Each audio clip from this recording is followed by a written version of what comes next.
20. Next morning, his nose still in the dream bag of a deep pillow contributed to his otherwise austere bed by sweet Blanche, with whom, by the parlor game rules of sleep, he had been holding hands in a breathtaking...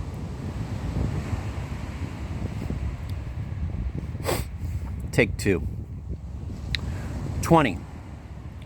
Next morning, his nose still in the dream bag of a deep pillow contributed to his otherwise austere bed by sweet Blanche, with whom, by the parlor game rules of sleep, he had been holding hands in a heartbreaking nightmare. Or perhaps it was just her cheap perfume. The boy was at once aware of the happiness knocking to be let in. He deliberately endeavored to prolong the glow of its incognito by dwelling on the last vestiges of jasmine and tears in a silly dream. But the tiger of happiness fairly leaped into being. That exhilaration of a newly acquired franchise. A shade of it he seemed to have kept in his sleep in that last part of his recent dream in which he had told Blanche that he had learned to levitate and that his ability to tread air with magic ease would allow him to break all records for the long jump by strolling, as it were, a few inches above the ground for a stretch of, say, 30 or 40 feet. Too great a length might be suspicious, while the stands went wild and Zamboski of Zambia stared, arms akimbo, in consternation and disbelief. Tenderness rounds out true triumph. Gentleness lubricates genuine liberation. Emotions that are not diagnostic of glory or passion in dreams. One half of the fantastic joy Van was to taste from now on, forever, he hoped, owed its force to the certainty that he could lavish on ardor, openly and at leisure, all the puerile petting that social shame, male selfishness, and moral apprehension had prevented him from envisaging before. On weekends, all 3 meals of the day were heralded by 3 gongs, small, medium, and big. The first now announced breakfast in the dining room. Its vibration suscitated the thought that in 26 steps, Van would join his young accomplice, whose delicate musk he still preserved in the hollow of his hand, and affected Van with a kind of radiant amazement. Had it really happened? Are we really free? Certain caged birds, say Chinese amateurs shaking with fat man mirth, knock themselves out against the bars and lie unconscious for a few minutes every blessed morning, right upon wakening, in an automatic, dream-continuing, dreamlined dash, although they are, those iridescent prisoners, quite perky and docile and talkative the rest of the time.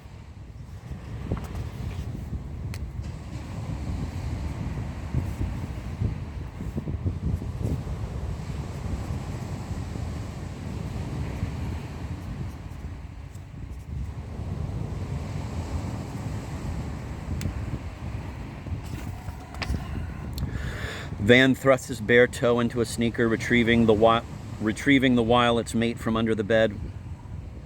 He hurried down past a pleased-looking Prince Zemsky and a grim Vincent Veen, Bishop of Baltimore and Como.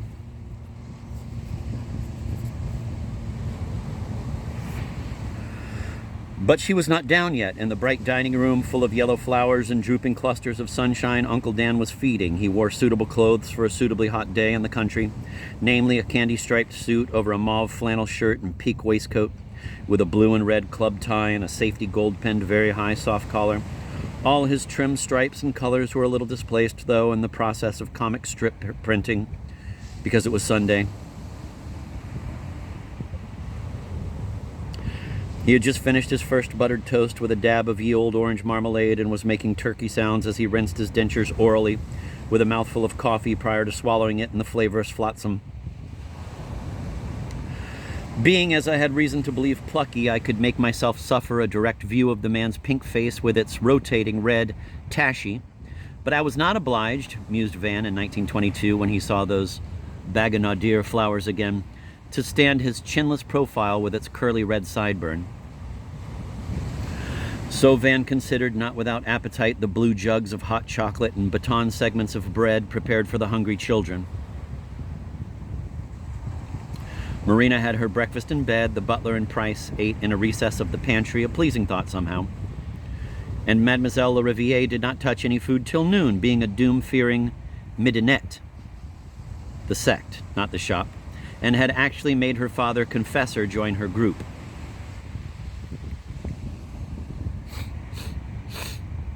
"You could have taken us to see the fire, Uncle dear," remarked Van, pouring himself a cup of chocolate. "Arter will tell you all about it," replied Uncle Dan, lovingly buttering and marmalading another toast. She greatly enjoyed the excursion. "Oh, she went with you, did she?"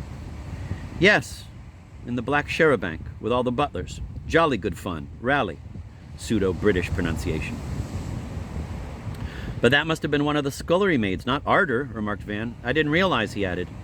"We had several here. I mean, butlers." "Oh, I imagine so," said Uncle Dan vaguely. He repeated the internal rinsing process and with a slight cough put on his spectacles. But no morning paper had come, and he took them off again.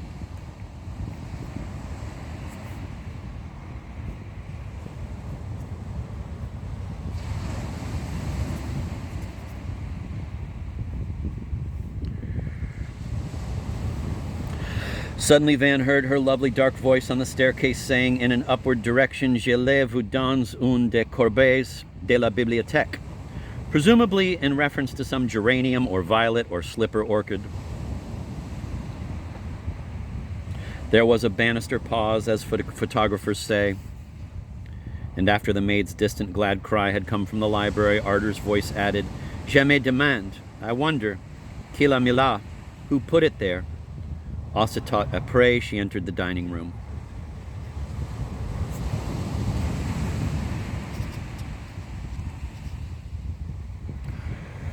She wore, though not in collusion with him, black shorts, a white jersey, and sneakers. Her hair was drawn back from her big round brow and thickly pigtailed. The rose of a rash under her lower lip glistened with glycerin through the patchily daubed-on powder. She was too pale to be really pretty. She carried a book of verse. "My eldest is rather plain but has nice hair, and my youngest is pretty but foxy red," Marina used to say. Ungrateful age, ungrateful light, ungrateful artist, but not ungrateful lover. A veritable wave of adoration buoyed him up from the pit of the stomach to heaven. The thrill of seeing her and knowing she knew and knowing nobody else knew what they had so freely and dirtily and delightfully indulged in. Less than 6 hours ago, turned out to be too much for our green lover, despite his trying to trivialize it with the moral corrective of an opprobrious adverb. Fluffing badly a half-hearted hello, not a habitual morning greeting, which besides she ignored, he bent over his breakfast while watching with a secret polyphemic organ her every movement. She slapped lightly Mr. Veen's bald head with her book in passing behind him and noisily moved the chair next to him on the other side from Van. Blinking, doll-lashing daintily, she poured herself a big cup of chocolate. Though it had been thoroughly sweetened, the child placed a lump of sugar on her spoon and eased it into the cup, relishing the way the hot brown liquid suffused and dissolved. Oh, man.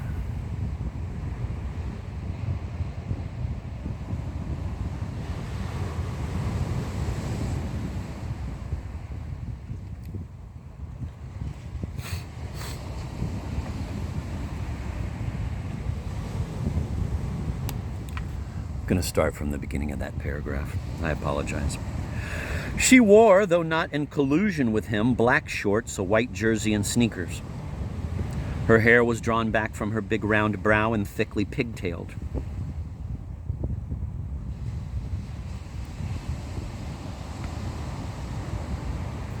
The rose of a rash under her lower lip glistened with glycerin through the patchily dabbed-on powder. She was too pale to be really pretty. She carried a book of verse. "My eldest is rather plain but has nice hair, and my youngest is pretty but foxy red," Marina used to say. Ungrateful age, ungrateful light, ungrateful artist, but not ungrateful lover. A veritable wave of adoration buoyed him up from the pit of the stomach to heaven.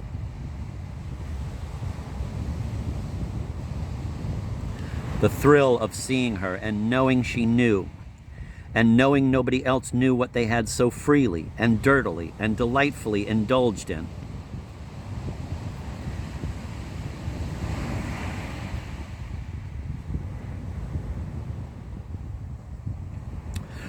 The thrill of seeing her and knowing she knew and knowing nobody else knew what they had so freely and dirtily and delightfully indulged in less than 6 hours ago turned out to be too much for our green lover, despite his trying to trivialize it with the moral corrective of an opprobrious adverb. Fluffing badly a half-hearted hello, not a habitual morning greeting, which, besides, she ignored. He bent over his breakfast while watching with a secret polyphemic organ her every movement.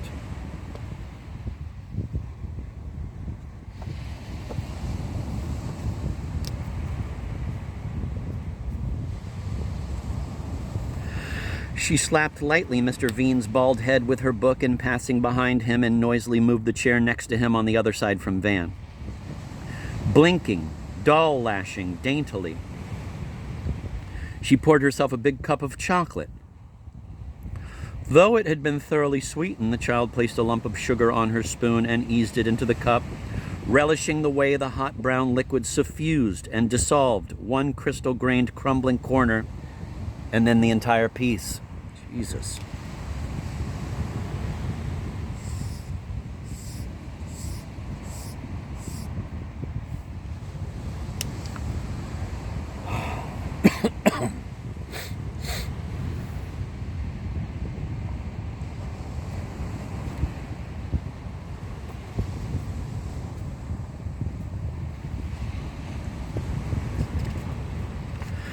Meanwhile, Uncle Dan, in delayed action, chased an imaginary insect off his plate, looked up, looked around, and at last acknowledged the newcomer.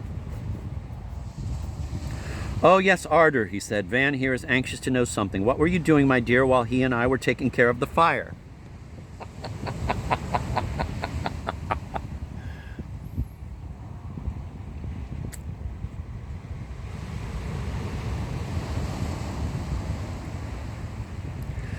Its reflection invaded Arder. Van had never seen a girl as translucently white-skinned as she, or indeed anybody else, porcelain or peach, blush so substantially and habitually.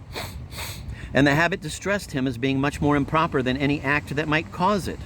She stole a foolish glance at the somber boy and began saying something about having been fast ablaze in her bedroom.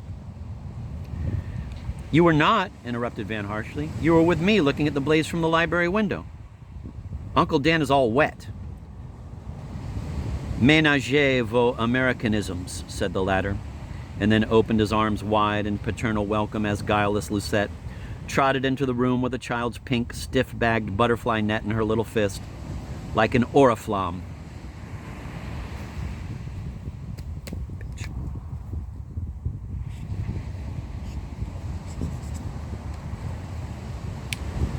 Van shook his head disapprovingly at Arder. She showed him the sharp petal of her tongue, and with a shock of self-indignation, her lover felt himself flushing in his turn. So much for the franchise.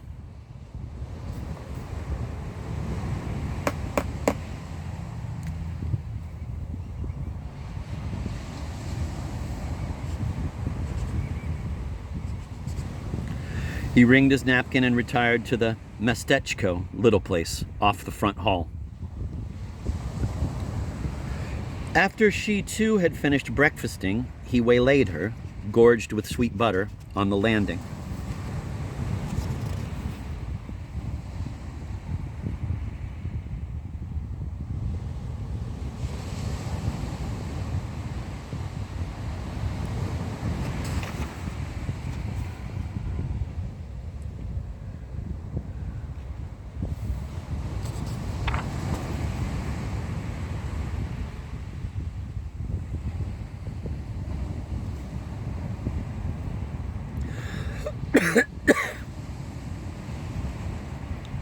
I had to go back and highlight the second paragraph, that exhilaration of a newly acquired franchise.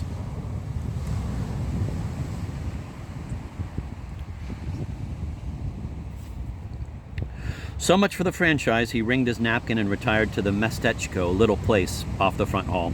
After she too had finished breakfasting, he waylaid her, gorged with sweet butter on the landing. They had one moment to plan things. It was all, historically speaking, at the dawn of the novel, which was still in the hands of parsonage ladies and French academicians. So such moments were precious. She stood scratching one raised knee. They agreed to go for a walk before lunch and find a secluded place. She had to finish a translation of Mademoiselle Riviere. She showed him her draft. Francois Capet? Yes.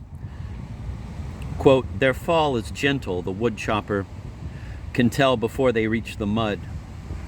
The oak tree by its leaf of copper, the maple by its leaf of blood. End of quote. Le chute est lent, said Van. On peut le souver du regard in reconnaissant. That paraphrastic touch of chopper. And mud is, of course, pure Loudon, minor poet and translator, 1815 to 1895. Betraying the first half of the stanza to save the second is rather like that Russian nobleman who chucked his coachman to the wolves and then fell out of his sleigh.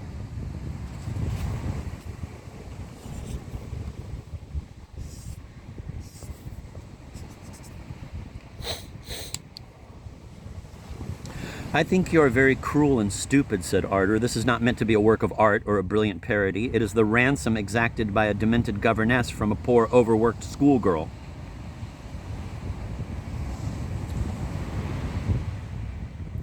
Wait for me in the Boganadir Bower, she added. I'll be down in exactly 63 minutes. Her hands were cold, her neck was hot. The postman's boy had rung the doorbell. Bout, a young footman, the butler's bastard, crossed the resonant flags of the hall. Jesus.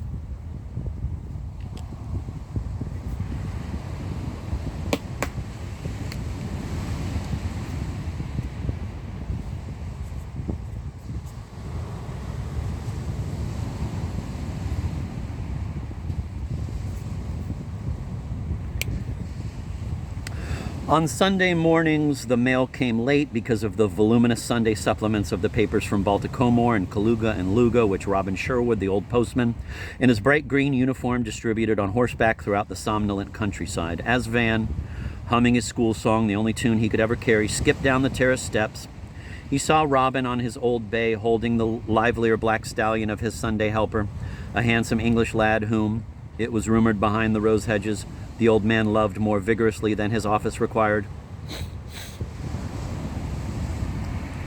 Van reached the third lawn and the bower and carefully inspected the stage prepared for the scene like a provincial come an hour too early to the opera after jogging all day along harvest roads with poppies and bluets, catching and twinkle twining in the wheels of his buggy.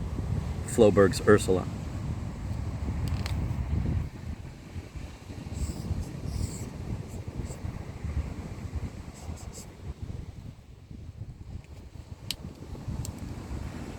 Blue butterflies, nearly the size of small whites and likewise of European origin, were flitting swiftly around the shrubs and settling on the drooping clusters of yellow flowers.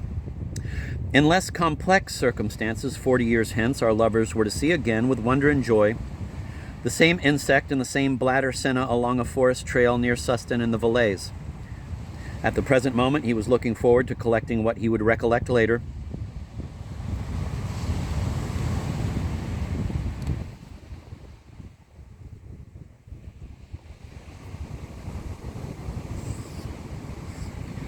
And watched the big bold blues as he sprawled on the turf, burning with the evoked vision of Arter's pale limbs in the variegated light of the bower, and then coldly telling himself that fact could never quite match fancy.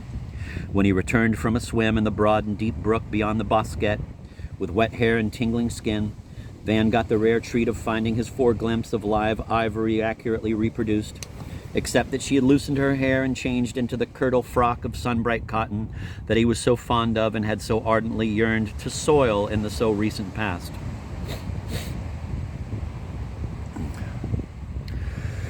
He had resolved to deal first of all with her legs, which he felt he had not feeded enough in the previous night, to sheathe them in kisses from the A of arched instep to the V of velvet, And this Van accomplished as soon as Arder and he got sufficiently deep in the larch wood which closed the park on the steep side of the rocky rise between Ardis and Lodore.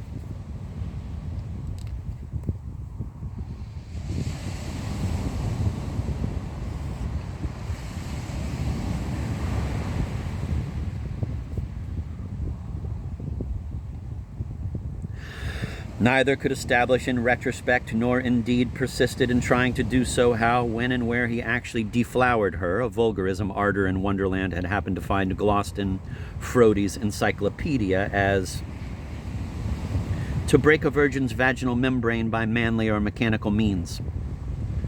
With the example, quote, "The sweetness of his soul was deflowered," Jeremy Taylor. Was it that night on the laprobe? Or that day in the larchwood, or later in the shooting gallery, or in the attic, or on the roof, or on a secluded balcony, or in the bathroom, or not very comfortably on the magic carpet? We do not know and do not care. You kissed and nibbled, and poked and prodded and worried me there so much and so often that my virginity was lost in the shuffle. But I do recall definitely that by midsummer the machine which our forefathers called, quote, sex, end of quote, was working as smoothly as later, in 1888, etc., darling. Marginal note in red ink.